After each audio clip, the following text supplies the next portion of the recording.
You are not crazy. You need to know that you are not crazy. So many women have chronic health issues and feel crazy because of them. When I was 22 years old, I started to have horrible symptoms that ranged from irregular and horribly painful periods to rapid and severe weight gain, 5 to 7 migraines a week, anxiety, depression. The first doctor that I saw walked into the room, heard 2 of my symptoms and said, "Oh honey, it's just an STD," and walked out of the room and came back with a shot of an antibiotic for an STD that would later prove to not be what I had. I didn't trust her after that, and I didn't go back. The average time it takes a woman to get a diagnosis from the time that her symptoms start is 9.28 years. That is a travesty for women who are suffering and need help. It took me 8 years, countless doctor's appointments, near-death experiences, and a trip to the ER to get my diagnosis of endometriosis and polycystic ovarian syndrome. Even after you get the diagnosis, the education and the treatment options are slim to none. Period pain is linked to almost 9 days per year of lost productivity for women in school and the workplace.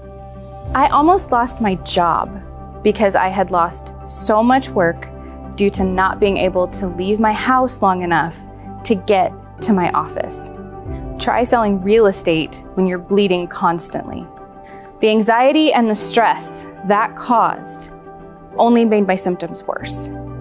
The options that I was given was Vicodin to manage the pain, a series of birth control, hormonal replacements, hormone blockers, anti-seizure medications, thyroid medications, all to manage the symptoms, and it wasn't working. After a while, you start to feel crazy, like maybe they're all right. Maybe it is all in my head. But how do you make up symptoms like rapid and extreme weight gain, horrible bleeding, pain that's uncontrollable? Is that in my head? No, it is not. It is not in your head. One day I started to bleed uncontrollably, and it didn't stop for 3 years. That was when my doctor told me that I needed to have a hysterectomy. I was 27 and 2 weeks away from my wedding. The leading cause of death for women in the US is heart disease. Endometriosis triples a woman's chance of getting heart disease. We are 62% more likely to have heart attacks than women who do not have this disease. No one really talks about the emotional toll that chronic health issues can take on a person. That isolation heightens the risk of developing other conditions like depression and anxiety, which are very real side effects of these conditions. Because my symptoms were so severe with no end in sight, I became angry, depressed, and generally unhappy with my life that was, by all accounts, a really great life. I just didn't have the health I needed to actually enjoy it. I decided, after my experience, that I never wanted other women to feel as alone, helpless, and scared as I did. Awareness and education are key to self-advocacy. After my doctor scheduled me for my hysterectomy, I went home and started researching anything and everything I could to help me before it was too late. Educating myself gave me power to fight for myself in a way that I didn't have before. So I decided to go back to school so that I could help other women in my situation. Today, I am symptom-free.